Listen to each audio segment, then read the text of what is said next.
Distinguished participants at the Civil Society Forum in Vienna. It's my great pleasure and privilege to welcome all of you coming from a great number of different countries here in Vienna, in Austria. I think Austria is a very suitable place for such a meeting, for such discussions. In this year, 2014, we look back to the 100th anniversary of the outbreak of World War I.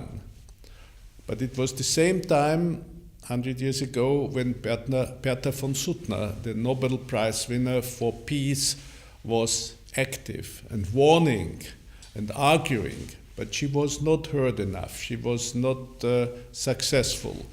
And in this very World War I, for the first time, chemical weapons were used with catastrophic consequences.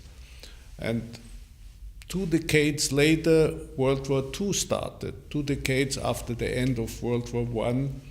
And in this Second World War, the number of victims was even bigger. And for the first time, nuclear weapons were used.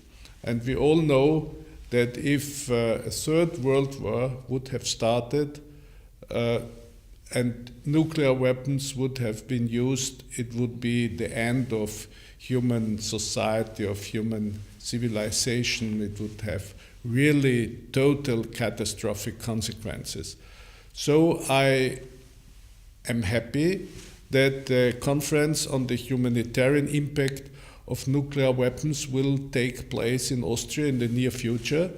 And it's an important subject, and Austria has contributed to these ideas, to the non-proliferation of nuclear weapons. And we have a lot of international authorities here in Austria.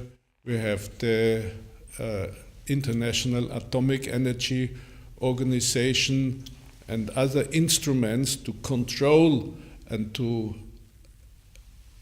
avoid the spreading of nuclear weapons. In my opinion, distinguished guests, civil society can play and should play a very big role in these efforts.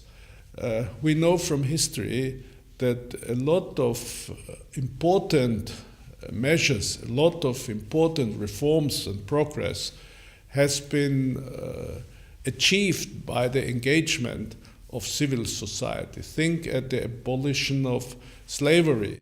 Think at the movement to give equal rights to men and women. Think on many other issues where civil society plays an important role. Civil society, that means the courage to engage, courage to be active, not only passive, the courage to speak out, and in this case, the courage to ban nuclear weapons and to contribute to this goal. So, once again, I hope that your deliberations will be successful, that you can make yourself understood, that you will have access to the media, that you will be heard, and if you are satisfied with this conference, it's also a great satisfaction for Austria and for Vienna. All the best to you, welcome, and all good luck.